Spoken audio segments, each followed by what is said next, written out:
Hey, welcome back. So we're working on a 2018 Jeep Cherokee using push starts. We have the Grand Cherokee that has a star connector here. The Cherokee is going to be up in here. Let me get a better shot of that. So as you can see, the star connector is back there, like so.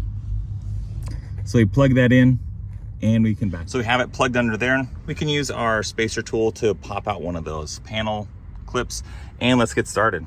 So let's go ahead and get started. We have the new key and the working key, and let's go ahead and it's proximity mobilizer push start. Let's connect. It's off, hazards are on, we're connected, great. Let's do program keys, play button, no laptops or anything, cool.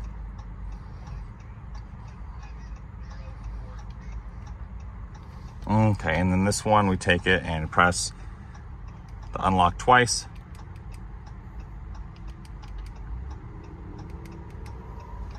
And we're done.